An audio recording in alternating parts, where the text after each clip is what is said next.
Hello po sa inyong lahat mga ka-crypto. Ako po si Pinoy Crypto Trader at sa video na ito ay pag-uusapan po natin dito ang nalalapit na launching ng TREAT token.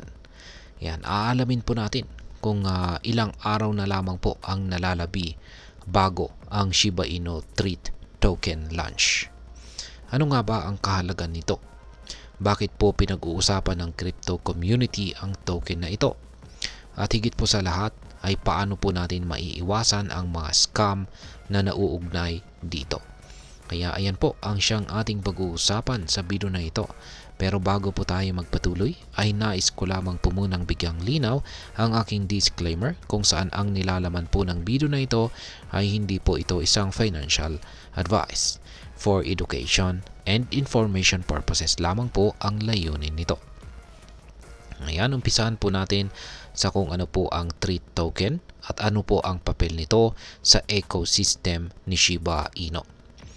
Yan, unang-una, ang TREAT token ay bagong karagdagan po ito sa Shiba Inu ecosystem. Kung familiar ka po kay Shiba Inu, malamang ay alam mong ito po ay nagsimula bilang isang meme coin. Pero ngayon, level up na po ang ecosystem nito. Lalo na't may integration na Web3, blockchain technology at pati AI innovations. Ayan. Sa podcast po ng Shy Speaks ay ipinaliwanag ni Ginoong Satoshi Kusama, ang leader po ng Shiba Inu project, kung bakit mahalaga ang TREAT token. Ang pangunahing papel nito ay bilang isang governance token na nangangahulugang may kapangyarihan ang holders nito na makilahok or makisali sa mga desisyon tungkol sa future development ng Shiba Inu ecosystem. Bukod dito ay magiging susi rin ang TREAT token sa pagpapagana ng advanced features ng network. Isa po itong hakbang upang maalis ang label na meme coin at maging isang decentralized, scalable digital framework na tunay na kapaki-pakinabang sa mga users nito. Ngayon ay kailan po naman po ang opisyal na launching ng TREAT token? Ayon po sa opisyal na announcement mula sa TREAT, yan, sa X ng TREAT, ito yung dating Twitter account, ang TREAT token ay magiging live po sa January 14, 2025.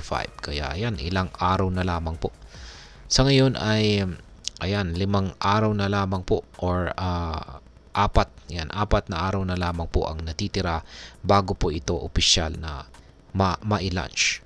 Dahil dito ay marami pong investors at saka traders ang nagsisimula ng mag-isip kung ano po ang magiging epekto nito sa presyo ni SHIB, ang flagship cryptocurrency ng Shiba Inu ecosystem.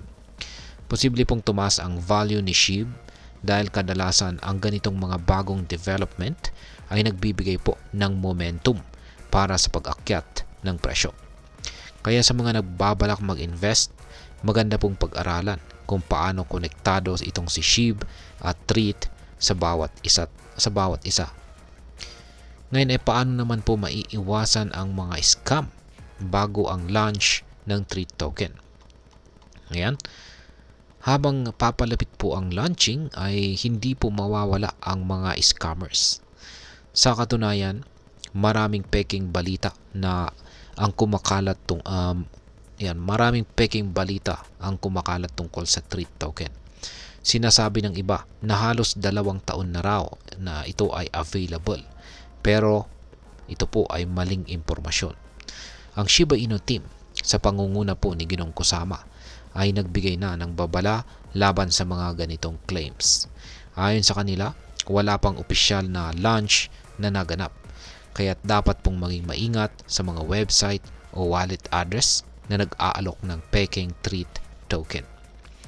Kaya yan, meron po tayong tatlong mga tips para makaiwas sa scam. Una ay i-verify po natin ang source ng impormasyon. Siguraduhin po natin galing ito sa opisyal na Shiba Inu accounts tulad po ng X account ng TREAT. Ayan. Pangalawa ay huwag agad maniniwala sa masyadong napakagandang alok. Kapag sinabi nilang mura lang ang exclusive access, red flag na po ito agad. At pangatlo ay gamitin po ang opisyal na Shiba Swap. Kapag nag-trade po tayo, siguraduhin po natin na ang wallet address ay verified sa ecosystem ni Shiba Inu. Ayan. Ngayon ay ano naman po ang maaring maging epekto ng TREAT token sa crypto community dito sa Pilipinas. Ayan, para sa atin, ang launching po ng TREAT token ay nagbibigay ng bagong oportunidad. Una, posibleng maging maganda itong long-term investment dahil sa papel nito sa governance at saka ecosystem development. Pangalawa, dahil bahagi po ito ng Shiba Inu ecosystem, maaaring tumaas po ang value ng iba pang assets tulad po ni SHIB at saka si Bone. Gayunpaman, dapat tandaan na ang crypto trading ay meron po itong high risk, kaya't mahalaga po ang pag-aaral at pagsunod sa tamang proseso. At ngayon ay ano naman ang aking masasabi tungkol dito? Ang TREAT token ay isa na namang pong halimbawa ng mabilis na pag-evolve ng crypto dito sa mundo ng crypto. Bagamat nakaka-excite ito, lagi po nating tandaan ng tamang kaalaman at pagiging maingat ang susi upang mapakinabangan natin ang mga ganitong oportunidad.